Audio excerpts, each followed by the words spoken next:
GM. How you doing today, Edge? Yeah, I'm doing pretty good, man. How about you? Not so bad. I splurged and bought an Android phone um, so that we could host these events, and I can use my regular old username. So this is Crypto Coffee Blockchain Beer number 5.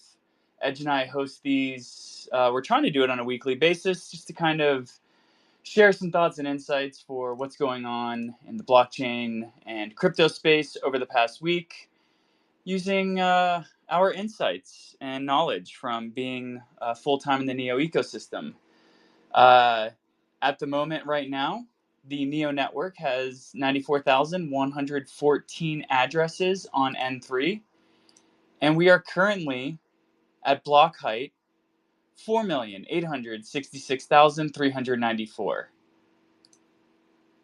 Not too shabby. Yeah, we've got that 5 mil block on the horizon now.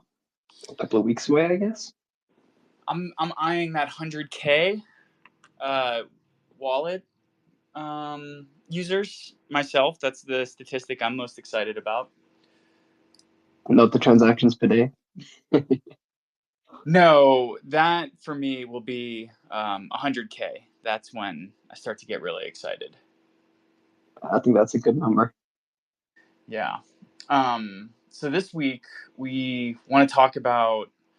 I've never heard this term until I read Ryan Selkis, the founder of Masari. He releases a thesis every year for offering an overview for what happened in the Web3 space over the past year and what he thinks will be kind of um, the trends in the coming year. And DSOC, decentralized social science, or sorry, social media, was one of the forthcoming trends. And I've had the hardest time kind of buying into this narrative because there's only one Twitter, there's only one Facebook, there's only one Snapchat, and there are millions of competitors that try to, steal their bread. And often it doesn't quite end up working out. But I'm starting to get a different vibe with um, Farcaster these days. So before we kind of like jump into this, just kind of want to hear what you have to think about, like how Web3 can potentially disrupt, quote unquote, traditional social media applications and platforms. Yeah, I mean, first of all, I think DSOC is amazing. It sounds like someone's going to steal my socks.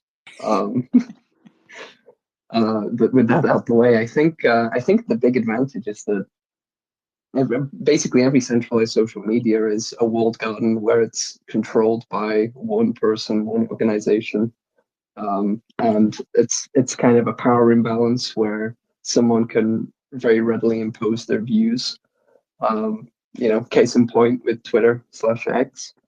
Um, I think prior to Elon taking over, my feed used to be pretty much stuff I was interested in. And then all of a sudden, after the Elon takeover, a couple months down the line, I started getting like tons of really far right shit just appearing on my timeline when I'm like zero interest in that sort of content. So I thought that was interesting that just suddenly started happening. And obviously for me, I associate that with the takeover. Maybe it's just a sign of the times. Um, but I think people have been looking for ways to take back ownership of their data for a long time. And it's not a new phenomenon. Like decentralized social media, like think about Mastodon, that's been up and running now for such a long time now. But the user experience is terrible because you have one account on one server, and if that server goes down, then all of your data goes with it. So what we're really looking for is a way that we can have the advantages of decentralization in terms of, avoiding censorship or avoiding someone imposing their views onto you, but also still retaining the advantage of like knowing that your data is going to be persisted. The incentives are aligned in such a way that people are not going to have to worry that content that they've shared is just going to suddenly vanish. Or kind of get thrown into the void, which is what Twitter has felt like since Elon's takeover. And I too have noticed the type of content that gets pushed onto my feed now. I've kind of just thrown or given weight to it's an overcorrection to the other side. Um, if I haven't looked too far into it, but the Twitter files, what they purportedly stated was that there was a heavy bias towards left leaning information that was being released prior to Elon's takeover. So maybe it's just an overcorrection to the other side. Maybe not. That being said, the issues with Twitter, kind of the GIFs not working, or me not being able to respond to people, or the app not working, pretty much since Elon took over, and gutted the development staff and teams, has left a lot to be desired. And that's kind of what pushed me over to Farcaster. So, um, from my cursory kind of like high level understanding of what Farcaster is it's a network that's built on top of Ethereum, or possibly even Optimism. And it's allowing users to kind of own their social graph. And a social graph is essentially your friends on a network, or your email list, or the contacts you've made on like a professional social media platform like LinkedIn. And this gives you quote unquote ownership over that. So I'm not sure what that looks like with Farcaster right now. Do you have kind of, have you dug into how one might like own their contacts or own their social graph when it comes to Farcaster? Not so much for personal ownership of the data, but definitely for persistence. So my understanding with Farcaster is you essentially have registry contracts on Optimism Layer 2, where people can set up new hubs and whatnot.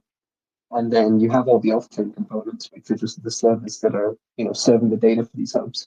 But unlike something like Mastodon, where each server is its own isolated thing, which can talk to the other servers, through a shared protocol. Instead of that, you have the data being properly replicated across those hubs. So if one hub goes down, the data is still available. Um, how it comes down to like the social graphs, I haven't dug too much into the weeds on that one, but I know the gist with something like Farcaster is you don't think about it as one application. It's not like this is Twitter or this is Instagram or this is Facebook or whatever. The idea is you have a protocol and then different apps can plug into it. So you can use the same identity across all of these different apps, whether it be Warpcaster or Paragraph or some of those other kind of early applications. And I think the other really interesting thing about it, and I guess this does tie into the whole social graph thing, is that we're also plugging into digital identities, things like ENS. And that really opens the doors for this um, idea that you can pack up from one app and move to another and not lose anything in the process, because at the end of the day, it's all rooted in one place, which is your digital identity. Yeah, that's a really great kind of overview. My experience with Farcaster so far has been directly tied to Warpcast, which is a Twitter clone, essentially. One of the things I really like about Warpcast is how easy it feels to use and how intuitive it feels to use, which also is kind of giving me these vibes that this might be the first Web3 competitor to these centralized service providers like Twitter that we've ever seen. I was like out there grinding on Threads when Instagram released it, and it was a flash in the pan, and it was kind of cool for a few moments to be able to get some traction on a new app. But then when you look under the hood, you realize that you're still giving your data to the same conglomerate that will go around and sell it to whoever they want, and at the expense of yourself. I remember when I was in college, more than a decade ago now, one of our professors was talking about how much the American family on average would earn if the metadata that was being scraped from their internet access and use, if that information that was used to create sales for companies was instead going back to the family as opposed to the companies or the service providers, it would have been back in like 2009 on average $20,000 a year that the average American family would have gotten if they were to receive kind of the proceeds from this data that was being sold. So that kind of number has always stuck out in my head. And why I'm really excited to talk about this subject matter this week is because we're kind of seeing this explosion in user growth right now with the Farcaster network, which is largely being driven by the Warpcast application. Um, you're slowly seeing number go up and to the right with weekly, monthly, and daily active users. Um, Something that I think is pretty damn impressive is that this month there's been 57,000 monthly active users on Warpcast. So, what are your what do you think, man? Like, is this just kind of a moment and there was a cool Web3 narrative with frames that made it easy for people to use Warpcast, or are we kind of at a point in time when Web3 natives and maybe even people who are fed up with Twitter are starting to explore other solutions? I think and I hope there's a potential for that. I mean, I think one of the more interesting things about Warpcast and the success of Farcaster in general is that people are paying for these accounts, right? Mm. They're not just making spam accounts for free. Um, and obviously, there's a lot of hype right now. I saw a bunch of tweets from Peter Ziliagi, who's the lead for Guess. He was like, "Oh yeah, this is definitely organic growth." When he's screen capping his follow account shooting up on Warpcast. But at the end of the day, people are excited because they're fed up with current social media, right? So I think the real test will be: does this get outside the Web3 space? Are people who are not crypto natives willing to pay for an account and set up a space and start moving their data over to these new platforms? So that'll be the real test. And I think, it's like Elon tried to introduce the whole paying for Twitter thing, right? And everyone pushed back on it. But here we are buying our Warpcast accounts. So it's interesting for sure. And I'm really curious where it goes from here and whether it manages to suck in any other communities. I think there are a lot of people in the world who would really benefit from decentralized social media without necessarily understanding, why it's all necessary. And I think there's a lot of technophobes in the world, especially on like the left side of the political spectrum. I see that all the time, anti-AI, anti-blockchain, all this sort of thing. It's like these tools are here to serve you. And absolutely, there are people who, the lowest common denominator will use it to defraud other people.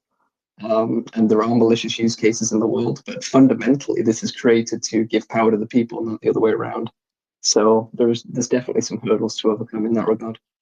My concern is that the paywalling won't actually do much. My anecdotal experience is Twitter. I paid for my silly little blue check, and I still am bombarded by bots and by like sex bots and crypto scam bots repeatedly. I've seen scam accounts with blue checks go out there and try and perform their malicious acts. So I don't even know if the paywalling has been successful on Twitter. Is that just a sort of instance where the network is too big and the opportunity out there is for scamming folks basically is worth more than the $8 to $20 a month that it costs for the blue check? Yeah, very possibly. Um, I think there's a lot of profit in being a fraudster. So, if all it's going to cost you is a few bucks a month, then there's not a lot of incentive to not target that platform. Um, I think it definitely, having that barrier to entry at the start, it's a good move, I think. I think it's something you don't tend to see. Like if you look at a new application that launches, usually they launch for free and then they look to add the monetization afterwards. I think that one of the more interesting things about Farcaster in general and Warpcast is, my main experience with it, is that they put this up front. They said, if you want to join, you've got to pay to get in. And obviously they did that in an interesting way in that, you just do it through your app store. You don't pay with crypto, you don't need a wallet. So they're trying to say you don't need to be a crypto native to use this software, but we do want you to pay so that we know that you're legit. And there will absolutely be people buying accounts, just to use them for spamming and other shit. But whether that shakes out long term, I think really comes down to the tools that are available to regulate the malicious users. I think the reason that Twitter has become such a cesspit, and my God, am I so tired of blocking like these fake airdrop accounts, which tag me like 3 times a day, every day. Um, and I think that's just a failure of Twitter to actually, implement tools to catch these things. Surely it can't be that hard, you know to just check some tweets and look for patterns where, oh, this person is tagging 100 people related to who are interested in this field. They don't follow any of them, but they're tagging these people and attaching a tweet that says airdrop.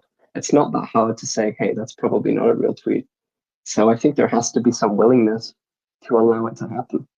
And it's like you said, there are blue check marks that do this. So in other words, it's profitable for Elon to allow them to keep doing this, even if it pushes all the real users off the platform. Yeah, and RIP to anyone who made a snarky or snide comment and caught me on an off day when I blocked you. I am now 3,000 plus people that I've blocked, and there's no way that I can find a random username in my block list. Um, and I think that's also an unfortunate side effect that's what we have to do when we're on Twitter now, is just block all of these accounts. And I honestly think the majority of these accounts that I've been blocking recently are those who have been hacked. They seem to have legitimate handles. They seem to have what could be seen as organic audiences, but they got hacked. They didn't have 2FA or anything like that. I mean, Vitalik famously got his Twitter account hacked about 2.5 months ago now from a cell phone number that he rarely ever uses, and it was associated with Twitter from when he registered 10 plus years ago. And that's actually kind of been seen as one of the first catalysts or impetus for driving folks to Farcaster, to Warpcast specifically. And now we have, according to the Farcaster dashboard, 314,000 users. So do you remember how much it was to register with Warpcast? Was it like $5 or something like that? Yeah, I think it was in the neighborhood of that, so like 5, 6, 7 bucks, as far as I remember, which I think is not crazy given that this isn't a recurring monthly thing. This is just your onboarding cost, right? And Farcaster does have the like the renting protocol, so you have to rent your storage space on the hubs. But for an end user, you never really have to think about that. You just pay for your account, right?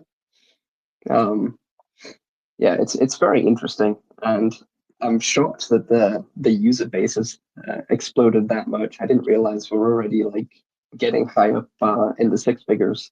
That's pretty crazy. I think Yeah, when I registered, it was only like 50K or so. I think it was probably even less when you did, because you've been on it for months now, right? yeah, I think I registered at the end of December, and really, like, I can't give enough credence to Masari's 2024 crypto theses, um, because the section on decentralized social media, it really just kind of like opened my eyes and gave me the will, I guess you could say, to like go out and test it out. And when I first landed on Warpcast, it was just like a good vibe. You get to choose what channels you want to follow, and in that way, you can kind of curate your feed. So, for instance, like I was following like the sci-fi channels, the sci-fi channel to talk about like sci-fi books. I'm really into cranking through the Dune series right now, so just to like talk with internet nerds about that has been pretty rad. And I thought when I joined at the end of December that we were seeing number go up and to the right in a great way. But the past 2 weeks, I think, have been record growth numbers for Farcaster. Um, Warpcast specifically, I mentioned those two things interchangeably, but when you were talking about kind of like the overview of what this DSOC protocol is, it is important to differentiate between Farcaster and Warpcast. Warpcast is a UI. It's an application built on top of Farcaster. And so to see this kind of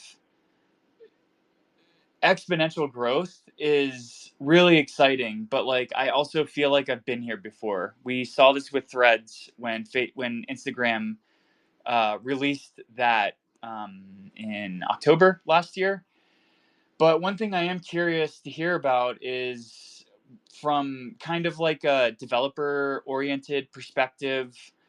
Um, what do you think the weight is for implementing frames into Farcaster and Warpcast? Are you familiar with frames? Do we need to do kind of like a quick high level elevator pitch? Yeah, I think Frames is probably one of the more exciting things about Farcaster, and I think it's one of the reasons why it has the potential to succeed over something like Threads, right? Because people wanted Threads to succeed because everyone was sick of Twitter, right? Yeah. They were sick of the Elonification of Twitter. Um, but Threads was a stripped down version of Twitter. Meanwhile, Warpcast is like actually trying to push the envelope a little bit, trying to introduce new things, and the frames is kind of the key component here, I think. For those that aren't that aware about frames, it's basically like a mini interactive app within the application itself. So you can do things like have Farcaster native NFTs, or you can have like a game built into, as if like you could play a game with your friends on Twitter. That's essentially what a frame is. The way I think of it intuitively is like an iframe, an HTML. I'm pretty sure that's why they named it that, to reference iframes, but I think it's a whole new ballgame, right? Because anyone can build these things, anyone can use these things, and it doesn't seem to be um, a crazy requirement for a developer to learn how to do it, because at the end of the day, it's still just HTML, which is one of the first things that any web developer is going to learn about, if not the thing, to be honest. I listen to NLW pretty frequently. He's kind of just like a big picture Bitcoin, Web3 power shift kind of content creator. And the way he broke down the significance of frames was essentially it reduces the number of steps that we go through today for something like if we use purchasing a ticket to a music venue. If we did this in Twitter, um, we would have to hope that the tweet would show to our following and our audience because it's a link that sends folks off of the application. And then once you click the link, you're off of the application. Then you need to surf that website to find your ticket. Then you need to provide your payment information. Then you have to input your email address. And then you can finally purchase your ticket. Whereas with frames, theoretically, all this information can already be tied to the identity that you're using on Farcaster, and you can purchase the ticket within app. So you're removing anywhere from 3 to 4 plus steps from the process, and you're just making the application exploration experience a lot more intuitive and keeping you natively in one application. Um, the longer I use cell phone applications and I just keep getting sent to new windows, new applications. Every time I want to do something, it becomes so much more of a frustrating experience, and it feels like Frames is trying to reduce the amount of steps that I need to take and really making it easier for both the creator of an event and the end user, the ticket purchaser. Give both sides a more intuitive process that makes me want to bang my head against the table a lot less. Yeah, I really love that example because you can even take it further, right? Like, yeah, you've got this whole onboarding experience to buy a ticket to a concert you want to go to, but then you also got to download the app so that you can show the ticket to the dude. You get it scanned to get in the door. Well, that could just be in a frame as well, right? So the kind of one app, everything you need all contained within it is, I think, a really interesting selling point. And I'd be really interested to see, the kind of things people start making. Like I've seen people trying to put Doom in a frame. You can imagine that, if we take this ticket analogy further, where you can buy tickets, you can then get into the event by showing it within the frame. You could get a POAP from the event and have that associated with your identity on Farcaster. So it's kind of like Elon's dream of making X the everything app, except it's actually done in a sensible way that doesn't have a megalomaniac in control of everything. I like frame or Farcaster was founded by Dan Romero. He is an ex Coinbase guy. Um, from what I've been able to gather, this is all kind of like high level, just kind of cursory research. He left Coinbase 5 years ago to start building Farcaster. So shout out to him and his team for having their moment in the sun 5 years later.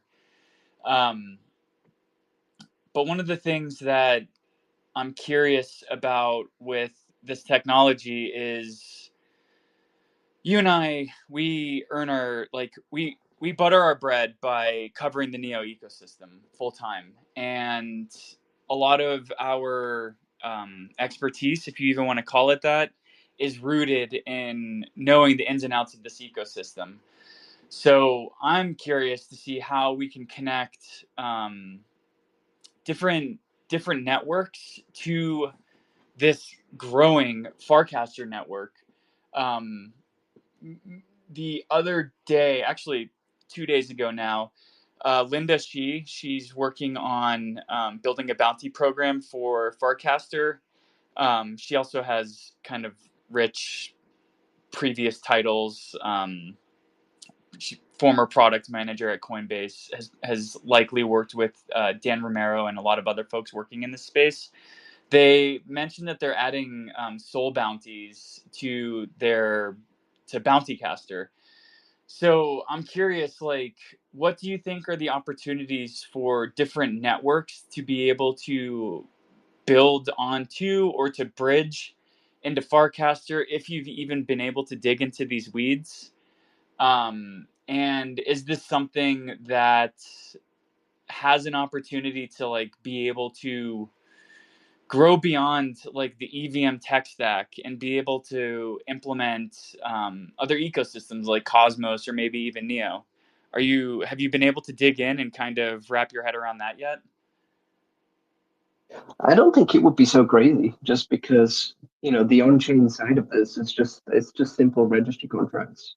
So if you get the Farcaster community to accept that registries can exist on multiple chains, then it's already set up to be protocol agnostic. Um, and I think there's kind of an interesting opportunity here where Neo has not had its day in the sun for quite a long time now. It's never, at the top of anyone's mind, right? And something that happened recently, this is a really random example, is the Monero delisting from Binance.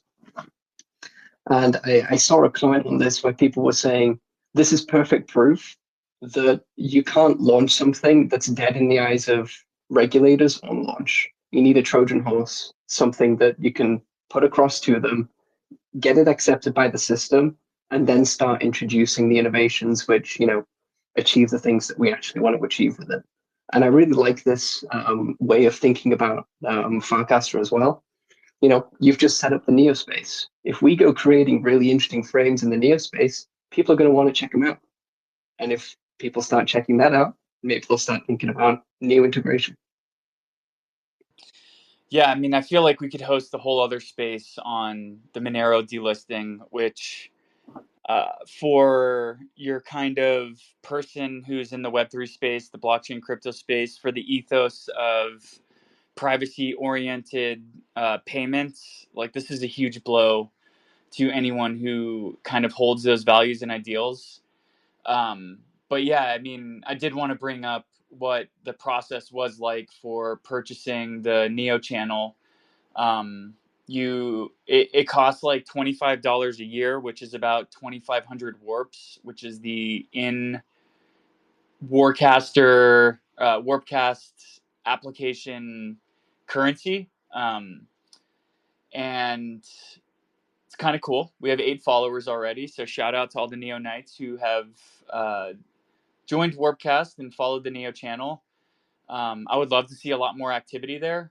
Um, I don't know what that looks like, though. I don't know how we incentivize folks to start building tools here, but I feel like our small and fledgling little community of tinkers and builders, we need to start looking beyond the traditional means of Twitter.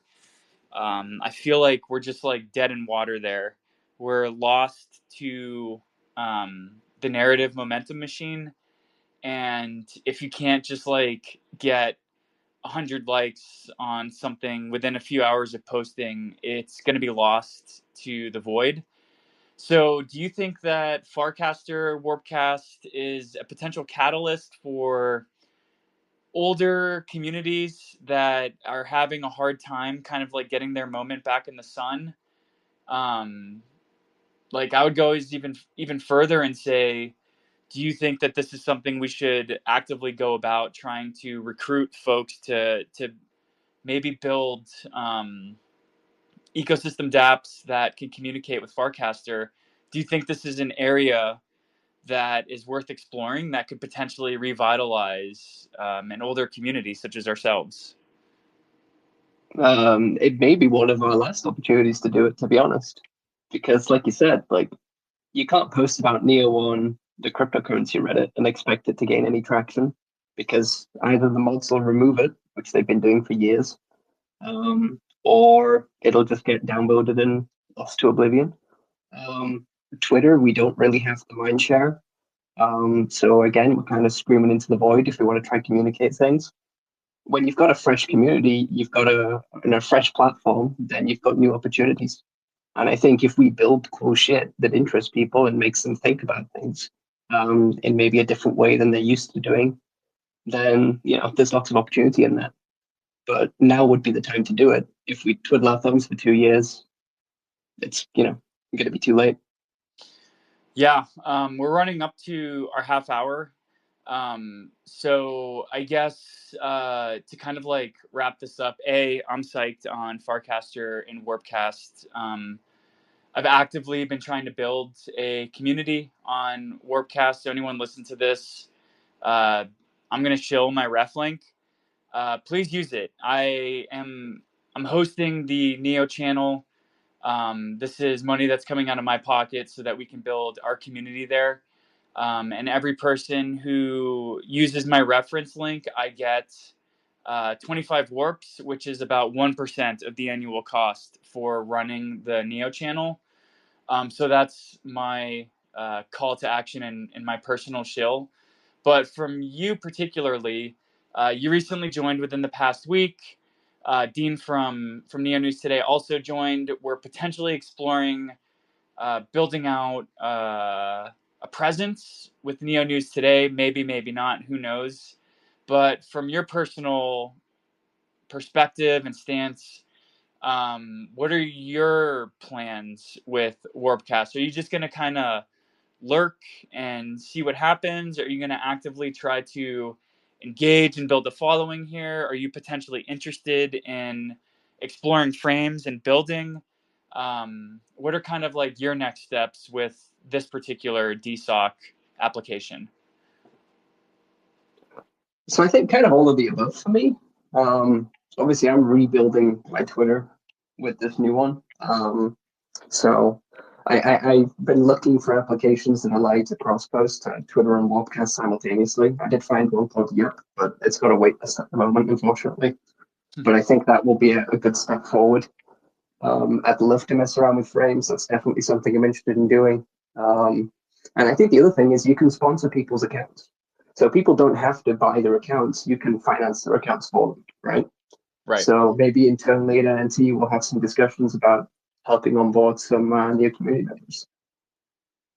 Love it. I also want to take this moment to shill a really cool event for ETHDenver that we recently finalized. On February 29th, we're going to be hosting a meetup at Ratio Beer Works, which is a microbrewery in the River North neighborhood of Denver, Colorado, not too far from where the ETHDenver event is going to be taking place. Last September, we partnered with Denver Walls, a mural festival, to install a bronze plaque at each of the 17 murals and that were put up for that event. And these are like real deal murals. Some of these muralists were commissioned for six figures to fly in internationally to install these beautiful pieces of artwork. And the plaques that were installed at each mural are non-fungible item plaques. That means that the user can walk up to them and tap them with their NFC scanner, and they can earn a green check for having checked in at that waypoint. For our event on February 29th, all the user is going to have to do is tap two of these 17 plaques, and they can come and redeem a free beer at Ratio. And something that I'm super excited is to talk about is that the redemption process will happen on the Neo blockchain. So the 300 beers that are being redeemed, each one will be an invocation and transaction on the Neo network. But the user's experience will be 100% seamless. No one will have to download an app. No one will have to create a wallet. No one will have to save a private key. And more importantly, no one will have to preload their wallet or the application with gas or any other cryptocurrency. It's going to be a 100% seamless experience that the end user is not going to have any idea that they're leveraging blockchain on the back end. They're simply going to tap two plaques and be able to claim a free beer. So this is going to be a Smart Economy podcast hosted event. We're going to be bringing all sorts of cool people from the Colorado blockchain community, the Neo community, the local ETHDenver community, as well as the great folks that we've gotten to host on the podcast and their communities for a night to just kind of clink some drinks and experience how easy blockchain onboarding and Web3, growing Web3 users can be. So just wanted to show that event and say that I'm super proud of COZ, Axe Labs, and the Item Systems teams as a whole for being able to create this technology and put it together. And for us to kind of leverage these existing composable physical pieces of non-fungible item infrastructure for a badass event to help people get free beer and see what blockchain can really be for people. And hopefully this is one of the ways that we onboard the next 1 billion users. I wish you I were love it, in man. town for this, actually. This is the way. This is the way, my friend. Real world experiences, low barrier to onboarding. This is how we get them. Well, I hope your Warpcast audience grows larger than your new Twitter audience grows, because we owe it to ourselves to be able to build in this new world order that is decentralized social media. So with all that said, Edge, thank you again for the 5th week in a row of crypto coffee and blockchain beer. I'm really liking this habit we're starting to build. Yeah, it's been really good fun. And thank you for everyone who's been listening. And of course, if there is a topic in the Web3 space that you would like to hear us talk about, feel free to leave your suggestions. We're also very happy to have some guest speakers. Michael, I see you lurking. If you want to pop up to talk about some NFI stuff, we totally can. So just let us know. Yes, love it. And of course, I will shamelessly shill my reference link. Anyone who's listening to this, go ahead and register for Warpcast using my link. I will use the warps to invest back into making our experience on this growing platform as good as it can be. And with all that said, Edge, enjoy your weekend, and we'll catch you next time. Cheers. Take care, all. Cheers.